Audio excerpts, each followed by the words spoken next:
മൂവാറ്റുപുഴയുടെ ചിരകാല സ്വപ്നമായ നഗരവികസന പദ്ധതിയിലെ നഗര റോഡിന് ഉദ്ഘാടനം നടന്നു. പൊതുമരാമത്ത് മന്ത്രി പി.എ. മുഹമ്മദ് റിയാസ് ഓൺലൈനിലൂടെയാണ് റോഡിന്റെ ഉദ്ഘാടനം നിർവഹിച്ചത്. നഗരവികസന പദ്ധതിയുടെ ഭാഗമായി നിർമ്മിച്ച മൂവാറ്റുപുഴ നഗര റോഡിന്റെ ഉദ്ഘാടനം കേരളത്തിന്റെ പൊതുമരാമത്ത് വകുപ്പ് മന്ത്രി പി.എ. മുഹമ്മദ് റിയാസ് ഓൺലൈനായി നിർവഹിച്ചു. റോഡ് നവീകരണ പ്രവർത്തികൾക്ക് മാത്രമായി 35,000 കോടി രൂപയാണ് ഈ ഗവൺമെന്റ് നീക്കിവെച്ചത്. ബജറ്റ് ഫണ്ട് മാത്രമല്ല, KIIFB fund, NABARD fund, rebuild Kerala, CRIF തുടങ്ങിയ പദ്ധതികളുടെ ഭാഗമായി സംസ്ഥാനത്തെ റോഡ് വികസനം കൂടുതൽ സാധ്യമാക്കാനായി. റോഡ് നിർമ്മാണ മേഖലയിൽ മാത്രമല്ല, പാലങ്ങളുടെ കാര്യത്തിലും വലിയ മുന്നേറ്റമുണ്ടായി. നിരവധി പാലങ്ങളാണ് ഈ 10 വർഷത്തിനിടയിൽ വന്നത്. 2021 മെയ് 20 ഈ ഗവൺമെന്റ് അധികാരത്തിൽ വരുമ്പോൾ ഞങ്ങൾ ലക്ഷ്യം വെച്ചത് 5 വർഷം കൊണ്ട് 100 പാലങ്ങൾ പ്രവൃത്തി പൂർത്തീകരിച്ച് നാടിന് സമർപ്പിക്കണമെന്നാണ്. 100അല്ല, ഇപ്പോൾ 150 കഴിഞ്ഞു എന്ന സന്തോഷം വരെ നിങ്ങളെ അറിയിക്കുകയാണ്. ചടങ്ങിൽ മാത്യു കുഴൽനാടൻ MLA അധ്യക്ഷത വഹിച്ചു.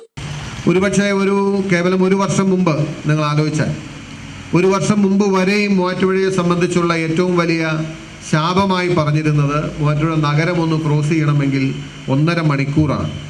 വലിയ പ്രയാസമാണ്, വലിയ ബുദ്ധിമുട്ടാണ്. അതിനിടയിലാണ് നമ്മുടെ പണിയുമായി ബന്ധപ്പെട്ടുള്ള ധാരാളം കാര്യങ്ങൾ വന്നത്. അതിൻ്റെ 1.5 വർഷക്കാലം വലിയ പ്രയാസങ്ങളുണ്ടായി. പണിയുമായി ബന്ധപ്പെട്ടുള്ള ഒരുപാട് സാങ്കേതിക പ്രശ്നങ്ങളുണ്ടായി, തടസ്സങ്ങളുണ്ടായി. അതിനിടയിൽ ഈ പണി പൂർത്തിയാക്കാൻ വേണ്ടിയിട്ട് നമ്മൾ ഒരുപാട് പ്രയാസപ്പെട്ടു. ഒരുപക്ഷെ ഇന്ന് ഈ ദിവസം ഈ പണി പൂർത്തിയാക്കി നിങ്ങളെ അഭിമുഖീകരിക്കാൻ കഴിയില്ല എന്ന് വരെ ഞാൻ ചിന്തിച്ചിരുന്നു. കാരണം നമുക്കറിയാം, ഇന്ന് ഓരോ സമയത്തും ഉണ്ടാകുന്ന പ്രയാസങ്ങൾ എന്താണെന്ന് ചോദിച്ചാൽ, ഈ റോഡിൻ്റെ ആദ്യത്തെ പ്രപ്പോസൽ ഡിസൈൻ ഒരുപക്ഷെ ബാബുപോൾ സാറിൻ്റെ സമയത്ത് തുടങ്ങുമ്പോൾ ഉണ്ടായിരുന്ന നോംസ് അല്ല ഇപ്പോഴുള്ളത്. ആ കാലഘട്ടത്തിൽ ഉണ്ടായിരുന്ന നോംസ് അനുസരിച്ച് ഇന്ന് പണിതാൽ നമുക്ക് പെർമിഷൻ കിട്ടത്തില്ല, സാങ്ഷൻ കിട്ടത്തില്ല. അതിനുശേഷം വാഴക്കഞ്ചിയുടെ കാലത്ത് ഒരുപാട് കാര്യങ്ങൾ മുമ്പോട്ട് പോയി, കാര്യങ്ങൾ ചെയ്തു. പക്ഷെ അന്നുള്ള നോംസ് അല്ല പിന്നീട് മാറി വന്നു. പിന്നീട് എൽദോ എബ്രഹാമിൻ്റെ കാലത്ത് ഇതുമായി ബന്ധപ്പെട്ട പദ്ധതി മുന്നോട്ട് കൊണ്ടുപോകാൻ പരിശ്രമിച്ചു. പക്ഷെ അതിനുശേഷം വന്നപ്പോൾ ഇന്ന് ആ കിഫ്ബിയുടെ ഏറ്റവും ലേറ്റസ്റ്റ് ആയിട്ടുള്ള നോംസ് അടക്കം വന്നു. ഞാൻ വന്നതിന് ശേഷം ആദ്യമായി പദ്ധതിയിൽ പറ്റിയ കാതലായ മാറ്റം എന്ന് പറയുന്നത്, ഒരുപക്ഷെ ഇന്ന് നമ്മളെല്ലാവരും ഏറ്റവും കൂടുതൽ പ്രാധാന്യത്തോടുകൂടി പറയുന്നത്, സന്തോഷത്തോടു കൂടി പറയുന്നത്, മൂവാറ്റുപുഴ നഗരത്തിലെ 4 വരി പാത ബ്ലോക്കിന് ശമനമുണ്ടാക്കി എന്നതാണ്. മൂവാറ്റുപുഴയുടെ ദീർഘകാല സ്വപ്ന പദ്ധതികളിലൊന്നായ നഗരവികസന പദ്ധതി തന്റെ കാലയളവിൽ യാഥാർത്ഥ്യമാക്കാൻ കഴിഞ്ഞത് ഏറെ സന്തോഷകരവും ദൈവാനുഗ്രഹവുമാണെന്നും ഇതൊരു നിയോഗം പോലെ കാണുന്നെന്നും ഡോക്ടർ മാത്യു കുഴൽനാടൻ MLA പറഞ്ഞു. ഈ നേട്ടം തന്റെ മാത്രം ശ്രമമല്ലെന്നും മുൻ MLAമാരായ ബാബു പോൾ, ജോസഫ് വാഴയ്ക്കൻ, എൽദോ എബ്രഹാം എന്നിവരുടെ കാലഘട്ടങ്ങളിൽ നടത്തിയ പ്രവർത്തനങ്ങളും പരിശ്രമങ്ങളും ഈ പദ്ധതിക്ക് പിന്നിലുണ്ടെന്നും അദ്ദേഹം പറഞ്ഞു. 45 കോടി രൂപയുടെ നഗരവികസന പദ്ധതിയുടെ ഭാഗമായി 34 കോടി 20 ലക്ഷം രൂപ ചെലവഴിച്ചാണ് നഗര റോഡ് നിർമ്മാണം പൂർത്തിയാക്കിയത്.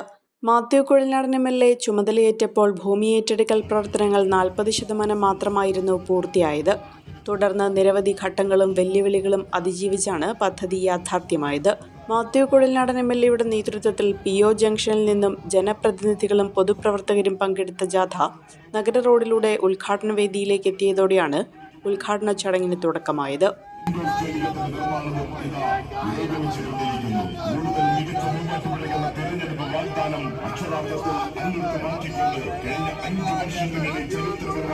സമഗ്ര വികസന മുന്നേറ്റങ്ങൾ മൂവാറ്റുപുഴയ്ക്ക് സമ്മാനിച്ച ഡോക്ടർ മാത്യു കുഴൽനാടന്റെ നേതൃത്വത്തിൽ ഇതാ ഈ വാഹനത്തിന് തൊട്ടു പിന്നാലെ കടന്നു വരുന്നു മൂവാറ്റുപുഴ നഗര റോഡ് വികസന പദ്ധതിയുടെ KRFB executive engineer P. Jayarajan, Muvattupuzha നഗരസഭാ ചെയർപേഴ്സൺ ജോയ്സ് മേരി ആന്റണി, ജില്ലാ panchayat president KG Radhakrishnan, block panchayat president Niji Shanavas, മുൻ MLAമാരായ എൽദോ എബ്രഹാം, ബാബു പോൾ, ജോണി നെല്ലൂർ, മുൻ നഗരസഭാ ചെയർമാൻ PP എൽദോസ്, മലങ്കര കത്തോലിക്ക മൂവാറ്റുപുഴ രൂപത അധ്യക്ഷൻ തിയഡേഷ്യസ് മെത്രാപ്പൊലീത്ത, ജോർജ് മാന്തോട്ടം കോർ എപ്പിസ്കോപ്പ, SNDP union secretary Narayanan, Congress block president Sabu John, Muslim League സംസ്ഥാന സെക്രട്ടേറിയറ്റ് അംഗം അബ്ദുൾ മജീദ്, കേരള കോൺഗ്രസ് നിയോജകമണ്ഡലം president advocate Shyson P. Mankuzha, CPM area secretary Aneesh M. Mathew, BJP ജില്ലാ general secretary Arun P. Mohanan, നഗരസഭ പൊതുമരാമത്ത് standing committee chairman Jinu Antony, ആരോഗ്യ standing committee chairperson P. Rajitha, കൗൺസിലർമാരായ Rajasree Raju, Deepthi Vipin, merchant association president Ajmal Chakkungal തുടങ്ങിയവർ ചടങ്ങിൽ പങ്കെടുത്തു.